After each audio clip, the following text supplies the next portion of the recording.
Assalamualaikum warahmatullahi wabarakatuh, anak-anak soleh dan soleha. Bagaimana kabarnya hari ini? Semoga kita semua tetap dalam keadaan sehat, ceria, dan semangat untuk mengikuti pembelajaran pendidikan agama Islam bersama dengan Pak Mubin ya. Nah, anak-anak sekalian, pada pertemuan yang lalu dan pada minggu yang lalu Pak Mubin telah menjelaskan materi bahwa Allah itu ada atau wujud dalam bentuk audio. Sekarang pertemuan kali ini Pak Mubin akan menjelaskan materi tentang Allah Subhanahu wa taala itu esa dalam bentuk video.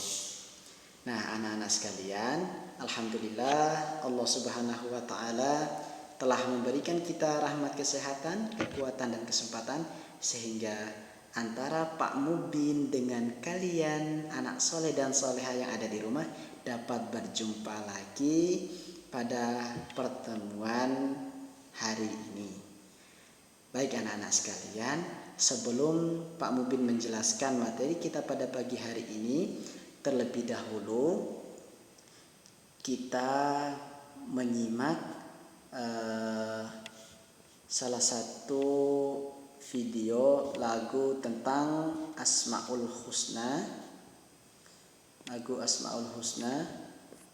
bahwa Allah itu memiliki asma, yaitu Al-Ahad, yang artinya Allah itu tunggal, satu-satunya Tuhan yang patut kita sembah sebagai umat Islam yang meyakini bahwa Allah Subhanahu wa taala adalah satu-satunya Tuhan yang kita sembah. Nah, anak-anak sekalian, di sini sejenak kita sama-sama akan menyimak lagu Asmaul Husna yang berjumlah 99. Baik, kita dengarkan ya. Pak Mubin akan coba putar.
Anak-anak sekalian, tadi barusan kita mendengar asma Allah yang sudah dinyanyikan oleh teman-teman kita tadi, yaitu Al-Ahad. Pak Mubin akan kembalikan ya 10 detik karena tadi sudah kelewat.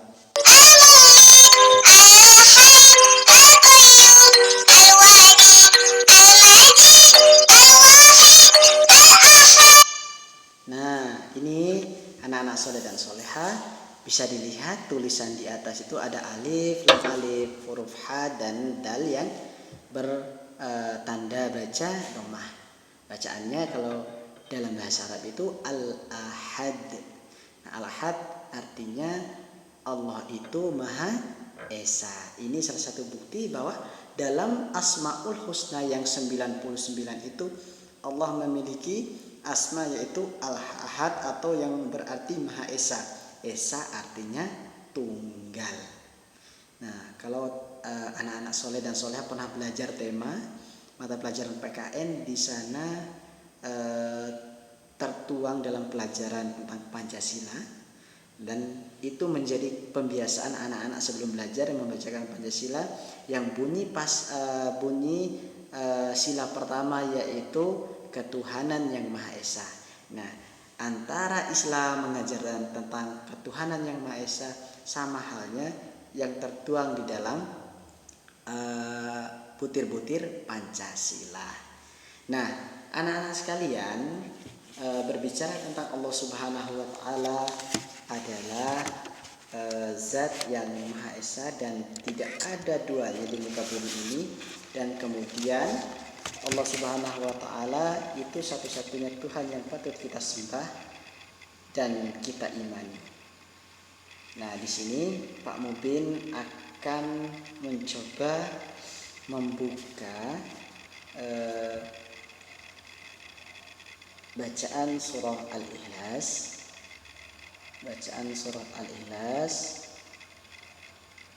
Nah, di sini nanti akan tertuang materi tentang bahwa Allah itu Esa atau keesaan Allah Subhanahu wa Ta'ala. Dijelaskan dalam surat Al-Ikhlas. Coba kita buka ya. Bismillahirrahmanirrahim.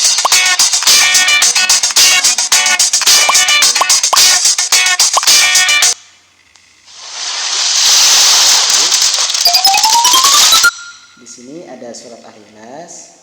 Coba kita simak secara bersama-sama ya.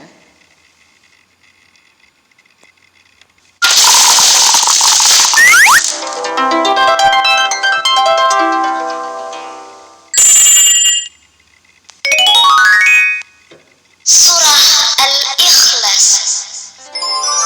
Bismillahirrahmanirrahim. Dengan menyebut nama Allah yang Maha Pemurah lagi Maha Penyayang. Qul huwallahu ahad.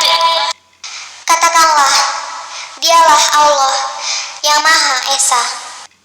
Nah, anak-anak sekalian, pada ayat pertama yang sudah dibacakan oleh teman kita anak soleha tadi, ayatnya yang berbunyi Qul huwallahu ahad. Artinya, qul itu katakanlah, huwa itu dialah, Allahu ahad. Qul huwallahu ahad artinya Allah itu yang Maha Esa, dialah yang Maha Esa. Siapa yang mengatakan? Kita yang mengatakan, bahwa kita yang mengaku bahwa benar-benar Allah itu memiliki asma Al-Ahad atau yang berarti Maha Esa. Kita lanjutkan ayat yang kedua. Allahus Samad. Allah adalah Tuhan yang bergantung kepadanya segala sesuatu. Nah, anak-anak sekalian, pada ayat kedua yaitu Allahus Samad, yang artinya Allah adalah Tuhan yang bergantung kepadanya segala sesuatu, maksudnya adalah Allah sebagai Tuhan, sebagai tempat kita memohon segala sesuatu, kita sebagai hamba dan umatnya bergantung kepada Allah. Segala yang kita butuhkan, segala yang kita inginkan dapat kita minta dan kita harapkan kepada Allah Subhanahu wa Ta'ala dalam bentuk berdoa. Bisa selesai sholat, bisa selesai ngaji, kapanpun kita ingin memintanya kepada Allah Subhanahu wa Ta'ala. Tapi lebih afdol atau lebih baiknya kita berdoa kepada Allah Subhanahu wa Ta'ala setelah kita melaksanakan sholat fardu maupun sholat sunnah, dan setelah itu dilanjutkan dengan zikir, barulah kita meminta apa yang kita butuhkan dan apa yang kita inginkan kepada Allah Subhanahu wa Ta'ala. Salah satu sebagai seorang yang sedang menimba ilmu, kita akan berdoa kepada Allah Subhanahu wa Ta'ala, ya Allah, berikanlah kami ilmu yang bermanfaat. Seperti yang kita biasa baca di sekolah, doa sebelum belajar, Bismillahirrahmanirrahim. Rabbi zidni ilma warzuqni fahmah. Nah, kita memohon kepada Allah agar kita diberikan ilmu yang bermanfaat di dunia dan di akhirat. Amin amin ya rabbal alamin. Selanjutnya kita lanjutkan bacaan ayat yang ketiga. Lam yalid wa lam yulad. Dia tiada beranak dan tiada pula diperanakan. Nah, ayat ketiga anak-anak sekalian berarti dia yaitu Allah Subhanahu wa taala tidak beranak. Artinya Allah itu tidak memiliki anak dan tidak beranak seperti manusia, karena Allah tidak sama dengan manusia, karena Allah yang menciptakan sebagai Al-Khaliq dan manusia adalah hasil ciptaan Allah. Nah, dan tidak perlu diperanakan seperti manusia. Nah, jadi yang beranak itu salah satunya manusia dan hewan seperti misalnya kambing, sapi. Nah, dengan tujuan agar melanjutkan kehidupan di muka bumi dengan proses melanjutkan keturunan. Walam yakul lahu kufuwan ahad.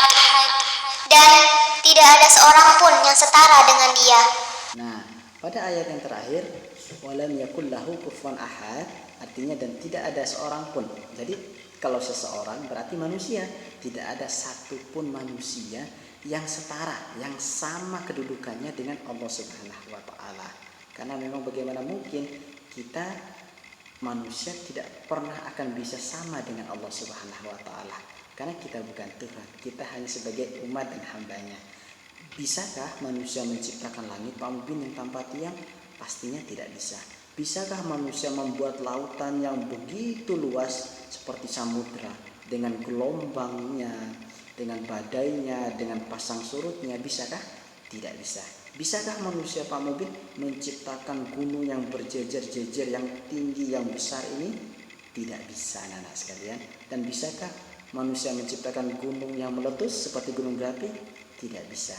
Itu semua adalah kehendak dan kekuasaan yang dimiliki oleh Allah Subhanahu wa taala yang tidak dapat dimiliki dan dilakukan oleh manusia biasa seperti kita.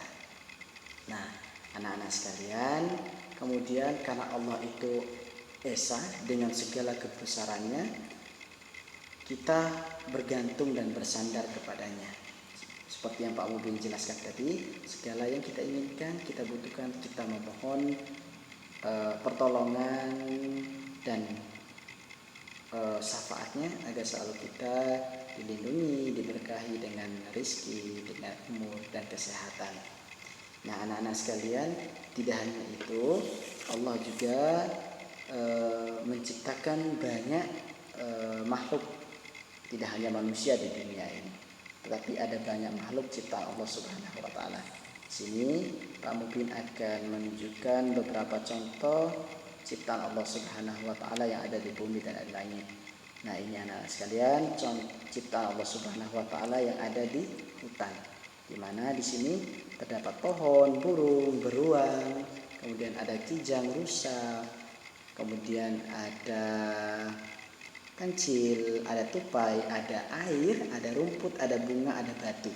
Nah, itu merupakan beberapa contoh ciptaan Allah Subhanahu wa taala dalam ekosistem hutan.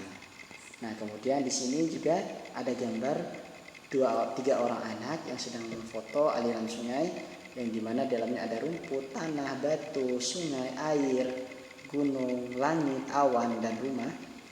Itu semua adalah bentuk ciptaan Allah Subhanahu wa taala yang ada di muka bumi ini. Kemudian yang ketiga ada ekosistem laut. Allah menciptakan ikan, gurita, ubur-ubur, bintang laut, air laut, yang asin, rumput laut, dan banyak lagi macam-macam makhluk hidup yang ada di dalamnya. Nah, kemudian yang terakhir di sini ada seorang ibu dengan 2 orang anaknya, anak soleh dan soleha yang sedang merawat tanamannya. Ibunya sedang menyiramkan sayur.